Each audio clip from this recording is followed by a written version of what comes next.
Hello students, तो आज हम लोग करने वाले हैं अपना CUET का पहला क्लास, जिसमें हम लोग NPO chapter not for profit organization जो है उसका हम लोग छोटा सा रिकैप रिवीजन करेंगे।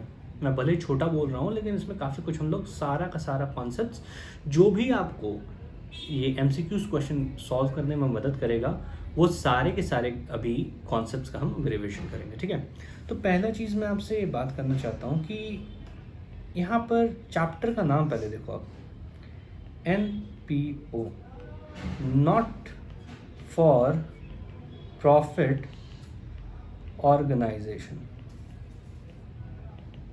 ठीक है, तो ये जो नॉट फॉर प्रॉफिट ऑर्गेनाइजेशन है, इसमें ये लिखा हुआ है कि ये प्रॉफिट मोटिव से काम नहीं करेगा, इसीलिए इसका नाम नॉट फॉर प्रॉफिट ऑर्गेनाइजेशन रखा गया। ये आप सबको पता है, 11th हमने सब नहीं पढ़ा, पर मैं आपसे कुछ बात करना चाहता हूँ यहाँ पे।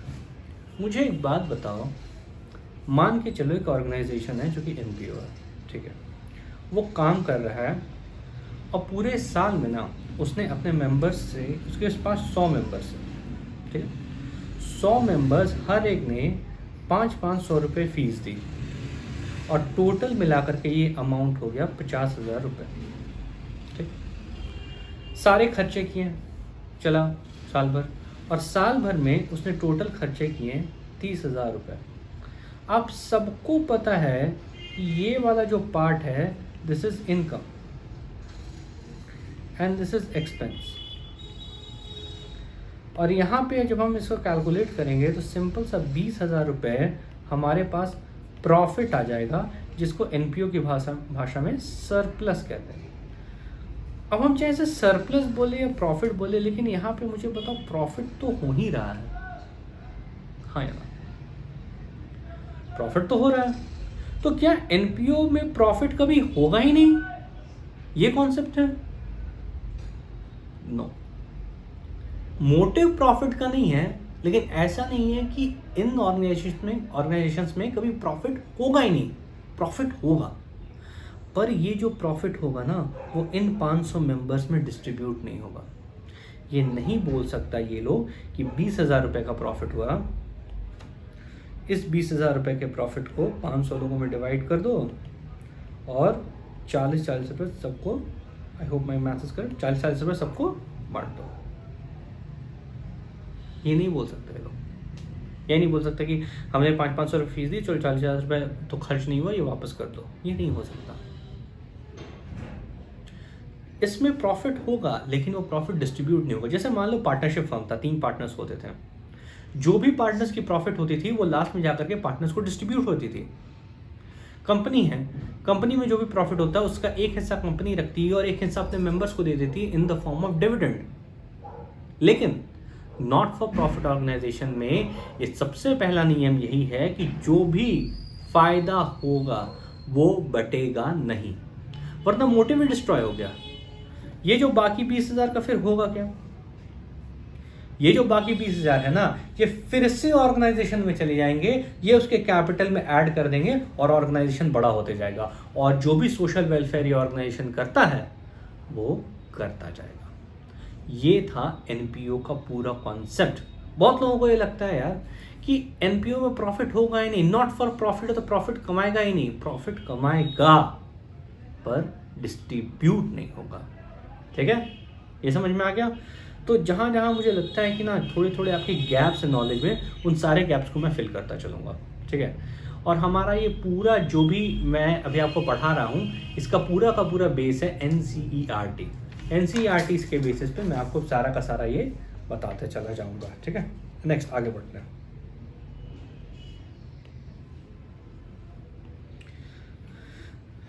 नेक्स्ट हमारा पार्ट है, दैट इज हमारा कैपिटल एंड, मैं थोड़ा अच्छे से लिख देता हूँ,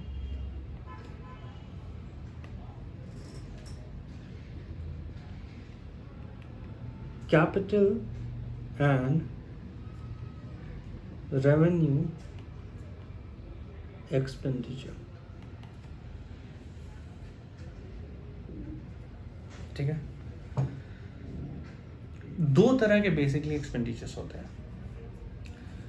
जिसमें पहला है कैपिटल और दूसरा है रेवेन्यू। एक और तरह का आएगा डेफर्ड रेवेन्यू एक्सपेंडिचर, जो कि बहुत कम यूज़ होता है।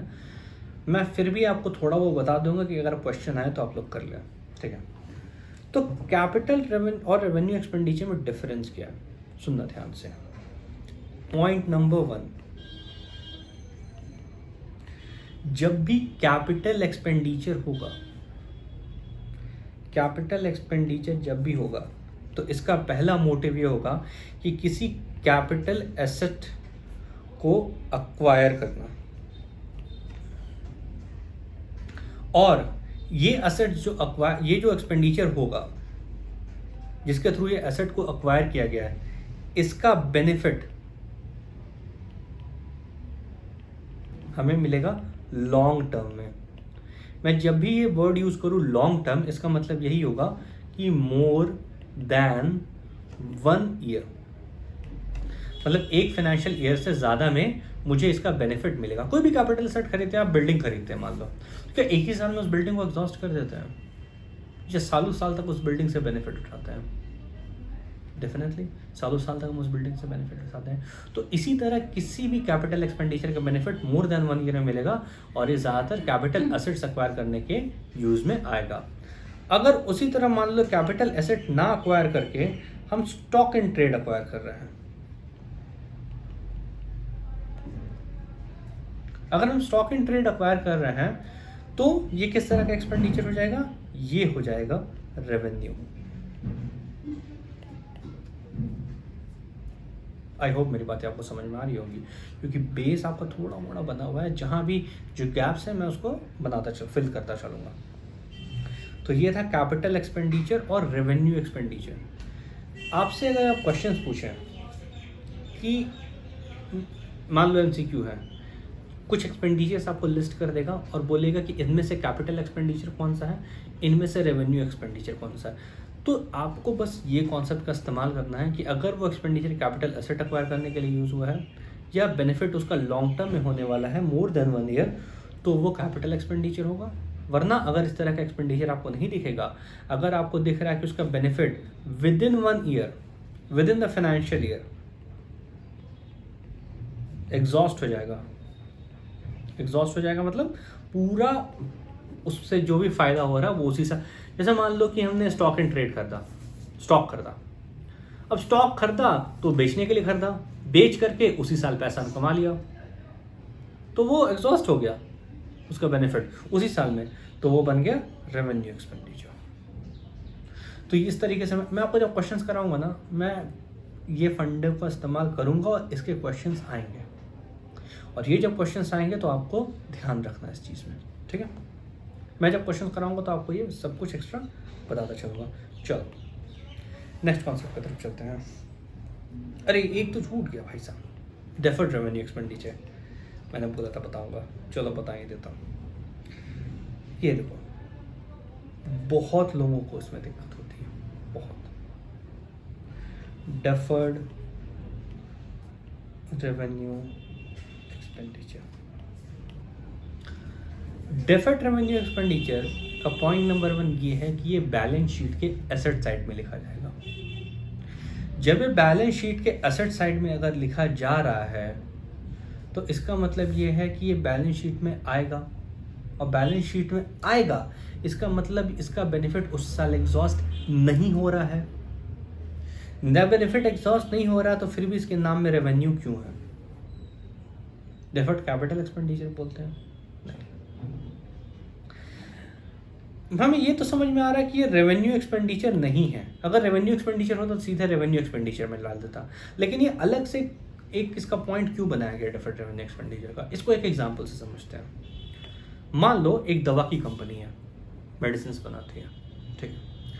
वो मेडिसिन बनाने वाली कंपनी सालों साल रिसर्च करती है एक मेडिसिन को बनाने में। अभी कोरोना की वैक्सीन आई, उसके लिए इतने साल रिसर्च हुआ, 1-1.5 साल रिसर्च हुआ। अब उस रिसर्च में क्या तुम्हें लगता है कि छोटा अमाउंट लगा होगा या बहुत बड़ा अमाउंट लगा होगा? बहुत बड़ा अमाउंट लगता है। अलग अलग इक्विपमेंट्स खरीदने के लिए, साइंटिस्ट की सैलरी देने के लिए, जो रॉ मटेरियल्स महंगे महंगे आते हैं उनको यूज़ करने के लिए बहुत सारा पैसा जाता है। और जब इतना पैसा जाता है तो मुझे ये बताओ, ये पैसा क्या हम प्रॉफिट एंड लॉस अकाउंट में एक ही साल में डेबिट कर दें? क्या ये जो एक्सपेंडिचर हो रहे हैं, अब बताओ साइंटिस्ट को सैलरी दे रहे हैं तो वो तो एक रेवेन्यू एक्सपेंडिचर हुआ, हाँ ना।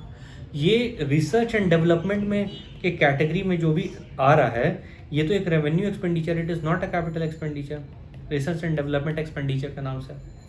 पर क्या इसका बेनिफिट एक ही साल में आ रहा है? क्या उस मेडिसिन को बस एक ही साल बेच करके उसका सारा का सारा बेनिफिट हम ले लेंगे? या क्या वो मेडिसिन कैपिटल एसेट है? नहीं, ये है रेवेन्यू नेचर का, लेकिन इसका बेनिफिट एक से ज़्यादा साल मिल रहा है। तो इसीलिए इसको डेफर्ड रेवेन्यू एक्सपेंडिचर के नाम से हम लोग बोलते हैं इसको। इसका अकाउंटिंग इस तरीके से होता है, मैं शॉर्ट में आपको बता देता हूँ। मान लो 5 करोड़ रुपए खर्च हुए, पूरे के पूरे हमने जो रिसर्च एंड डेवलपमेंट किया उसमें 5 करोड़ रुपए खर्च हुए, हमारी मेडिसिन बनके तैयार हो गई। अब ये जो 5 करोड़ रुपए खर्च हुए हैं, मुझे ये बताओ, ये बैलेंस शीट में दिखेंगे और इसका एक हिस्सा पीएनएल में जाएगा। तो कैसे डिसाइड करेंगे कि कितना बैलेंस शीट में दिखेगा और कितना पीएनएल में जाएगा? हम मान के चलेंगे कि हमने जो दवाई का कॉम्पोजिशन बनाया है उसकी दवाई हम 20 साल तक बेचेंगे, 20 ईयर्स तक वो मेडिसिन का सेल करेंगे। तो अब मान लो कि 20 ईयर्स हमने मेडिसिन का सेल किया, तो इस 5 करोड़ को 20 से डिवाइड कर देंगे, ठीक है। तो 5 करोड़ यहाँ आ गए, इसे 20 से डिवाइड किया, 25 लाख रुपए आ गए, ठीक है। अब ये जो 25 लाख रुपए हैं, 25 लाख रुपए हैं, ये 25 लाख रुपए हर साल 20 साल तक थोड़े थोड़े करके पीएनएल में हम डालते जाएंगे।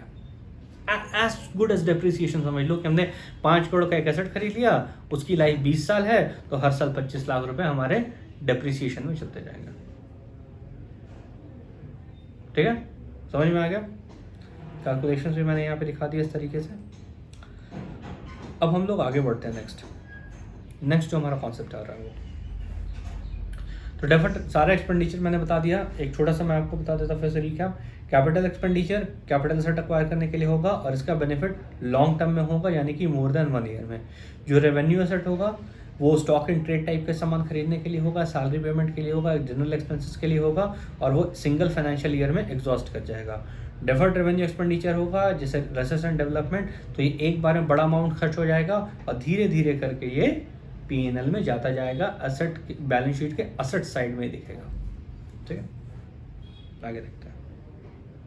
ये क्वेश्चन पूछ सकता है इस तरीके से, मैं आपको इसलिए बता रहा हूँ कि क्वेश्चन पूछेगा in the balance sheet in under which column deferred revenue expenditure is shown. Option A दे देगा asset side, option B liability side, option B none of the above, option B all of the above, ऐसे दे देगा। अब आप बताओ कहाँ दिखाओगे? तो इस तरह क्वेश्चन पूछ सकता है, तो इसीलिए मैं आपको ये सब करवाता चला जा रहा हूँ। आगे देखते हैं थर्ड कॉन्सेप्ट जो हमारा आ रहा है।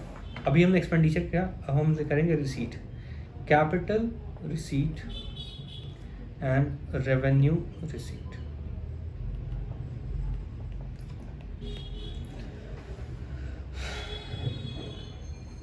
ध्यान दो, revenue receipt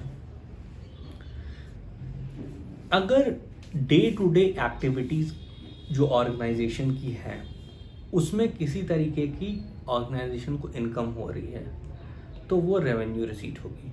for example subscription,